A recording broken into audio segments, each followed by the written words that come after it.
ಧರ್ಮಸ್ಥಳದ ಧರ್ಮಾಧಿಕಾರಿಗಳಾಗಿರ್ತಕ್ಕಂಥ ವೀರೇಂದ್ರ ಹೆಗಡೆ ಅವರ ಬಗ್ಗೆ ಸೌಜನ್ಯ ಕೊಲೆ ಕೇಸ್ನಲ್ಲಿ ಧರ್ಮಸ್ಥಳಕ್ಕೆ, ಶ್ರೀ ಮಂಜುನಾಥ ಸ್ವಾಮಿಗೆ ಮತ್ತೆ ಧರ್ಮಾಧಿಕಾರಿಗಳ ಪೀಠಕ್ಕೆ ಅಪಚಾರ, ಅಪಕೀರ್ತಿ ತರಲಿಕ್ಕೆ ನಡೀತಾ ಇರತಕ್ಕಂತ ಪ್ರಯತ್ನಕ್ಕೆ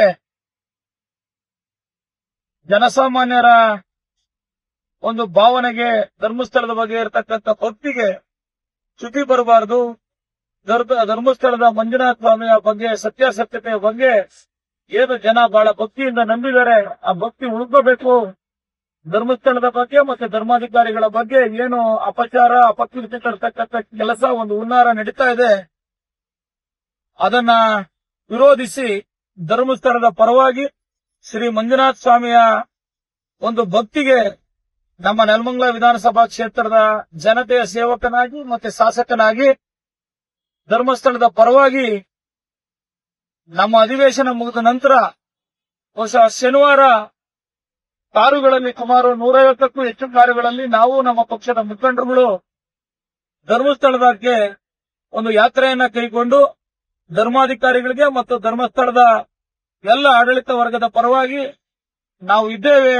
ನೆಲಮಂಗಲ ವಿಧಾನಸಭಾ ಕ್ಷೇತ್ರದ ಸಮಸ್ತ ಜನತೆ ಧರ್ಮಸ್ಥಳದ ಭಕ್ತಿಯ, ಧರ್ಮಸ್ಥಳದ ಸತ್ಯದ ಪರವಾಗಿ, ನೀವು ಮಾಡತಕ್ಕಂಥ ಸಮಾಜಮುಖಿ ಕಾರ್ಯಗಳ ಪರವಾಗಿ ನಾವಿದ್ದೇವೆ. ನೀವು ಈ ಅಪಪ್ರಚಾರಕ್ಕೆ ಎದೆ ಕುಂದಬಾರದು ಅಂತಕ್ಕಂಥದ್ದನ್ನ ಹೇಳಲಿಕ್ಕೆ ನಾವು ಇಲ್ಲಿ ಕಾರುಗಳ ಮುಖಾಂತರ ತಳ್ಳಬೇಕು ಅಂತ ನಾವು ನಮ್ಮ ಪಕ್ಷದ ಮುಖಂಡರು ತೀರ್ಮಾನ ಮಾಡಿದ್ದೇವೆ. ಇವತ್ತಿಂದ ಕಾರುಗಳ ನೋಂದಣಿಯನ್ನ ನಾವು ಪ್ರಾರಂಭ ಮಾಡ್ತೇವೆ. ನಮ್ಮ ಪಕ್ಷದ ಮುಖಂಡರು ಆ ನೋಂದಣಿಯನ್ನ ಪ್ರಾರಂಭ ಮಾಡಿ ಎಲ್ಲ ಮುಖಂಡರುಗಳನ್ನ ಮತ್ತೆ ಸಾರ್ವಜನಿಕರನ್ನ ಈ ಒಂದು ಧರ್ಮಸ್ಥಳದ ಯಾತ್ರೆಗೆ ಬೆಂಬಲ ಕೋರಿ ತಾವು ಕಾರನ್ನ ರಿಜಿಸ್ಟರ್ ಮಾಡ್ಕೋಬೇಕು ಅಂತ ಹೇಳಿ ವಿನಂತಿಸ್ತೇನೆ.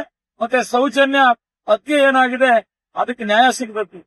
ಆ ನ್ಯಾಯ ಸಿಕ್ಕಿ ಅವ್ರು ಯಾರು ಕೊಲೆಗಡಕರಿದ್ದಾರೆ ಅವ್ರನ್ನ ಗಲ್ಲಿಗಾಕ್ತಕ್ಕಂಥ ಕೆಲಸವನ್ನ ಮಾಡಬೇಕು. ಆದ್ರೆ ಆ ಸೌಜನ್ಯ ಹತ್ಯೆಯನ್ನ ಬಳಸಿಕೊಂಡು ಧರ್ಮಸ್ಥಳಕ್ಕೆ ಮತ್ತೆ ಮಂಜುನಾಥ ಸ್ವಾಮಿಗೆ ಅಪಪ್ರಚಾರವನ್ನ, ಆ ಸ್ವಾಮಿಯ ಕೀರ್ತಿಗೆ, ಅವರ ಭಕ್ತಿಗೆ ಚ್ಯುತಿ ತರತಕ್ಕಂಥ ಕೆಲಸವನ್ನ ನೆಲಮಂಗಲ ವಿಧಾನಸಭಾ ಕ್ಷೇತ್ರದ ಜನತೆ ಖಂಡಿಸ್ತೇವೆ ಅಂತಕ್ಕಂಥ ಮಾತನ್ನ ಹೇಳ್ತಾ, ಅದನ್ನ ತಾವು ಮಾಧ್ಯಮದ ಸ್ನೇಹಿತರು ಇವತ್ತಿಂದ ಪ್ರಚಾರ ಮಾಡಬೇಕು ಅಂತ ಹೇಳಿ, ತಾವು ಮುಖಾಂತರ ಬಿತ್ತರಿಸಬೇಕು ಅಂತ ಹೇಳಿ ನಾನು ವಿನಂತಿಸ್ತೀನಿ.